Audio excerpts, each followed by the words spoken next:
Il fut un temps où Noël ne faisait pas peur. Pas peur pour nos poches, pas peur au regard des autres.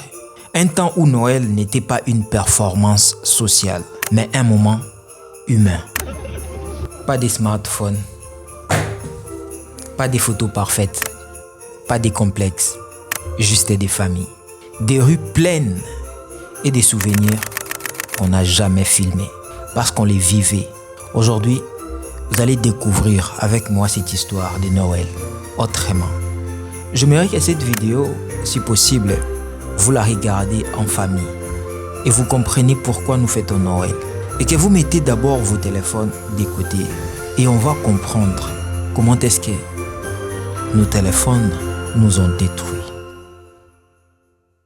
Dans les années 90 et voire même 2000, dans beaucoup de familles africaines, Noël n'était pas un événement de vitrine. C'était un événement de présence. Une seule tenue suffisait, parfois cousue pour plusieurs enfants. Les repas n'étaient pas abondants, mais il était partagé. On jouait dans des rues, on décorait l'avenue, on jouait au foot les matins et les soirs on dansait. On nous achetait des téléphones de jouets en plastique qui sonnaient et on était heureux. On jouait avec des ballons, des billes. On faisait des cache-cache la nuit et on courait. Certainement on courait. On n'avait pas peur des femmes. On n'avait pas peur de jouer jusqu'à 0 heure, 1 heure. Et la nuit, nos parents nous donnaient 500 francs, 1000 francs, 2000 francs, d'aller faire des photos au coin de la rue, chez les photographes du quartier. Peut-être que vous retenez encore les noms. Moi, jusque-là, je retiens les noms de Yadédé. On n'avait pas grand-chose, mais personne ne se sentait pauvre. Avant 2005, moins de 5% de la population africaine avait accès à un téléphone connecté. À ce temps-là, personne ne pouvait dire que je suis malheureux. Nos parents quittaient la maison vers 6 heures pour acheter des habits. Ne fût-ce qu'un petit habit, un petit catch, basket pour ses enfants. Des jouets, tout était normal.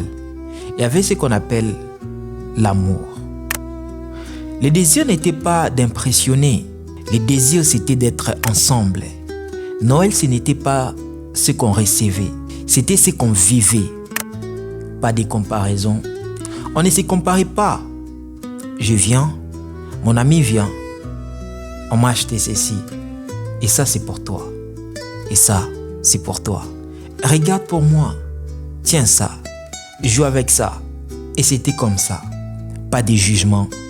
Vous avez préparé quoi? Le poulet. Et nous, les haricots. Nous, c'est les frites. Nous, c'était comme ça. Pas de pression financière. On ne savait pas que l'autre était riche, l'autre était pauvre. Tout était normal. On vivait. Je parle de vivre, pas de comparaisons inutiles.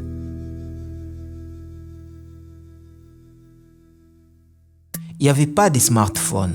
Instagram n'était pas là. TikTok, n'en parlons même pas. Facebook était dans son début. YouTube, c'était pour les blancs. Un enfant heureux avec un ballon. Là où aujourd'hui, même un téléphone iPhone 16 ne suffit plus. Un PS6 ne suffit plus. Puis quelque chose a changé. Pas brutalement, mais profondément. Nous avons commencé à utiliser des smartphones le jour de Noël. Il n'y avait plus de rencontres. Il n'y avait plus d'amitié. On parlait sur des réseaux sociaux, sur Facebook, sur WhatsApp. On avait tous besoin d'avoir un iPhone.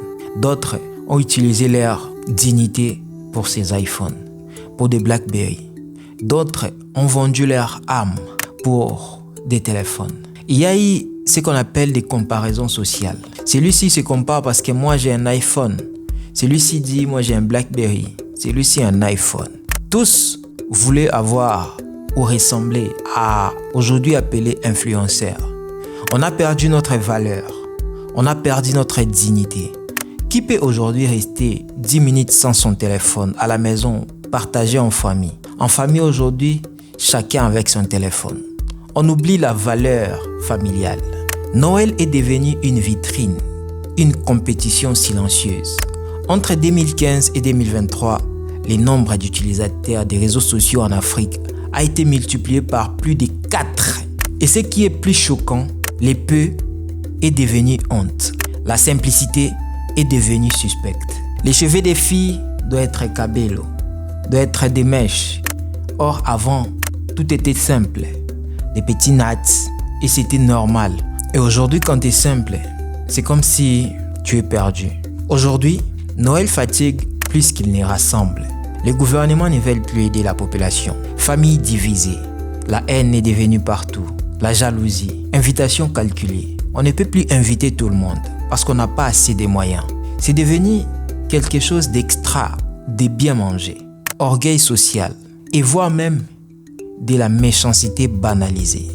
On ne demande plus comment tu vas. On regarde d'abord ce que tu montres. On préfère publier une photo parfaite plutôt que de partager un moment imparfait, mais vrai. Posez-vous des questions. Qui aura cette force de publier sa photo sans passer par des filtres Instagram, Snapchat, TikTok?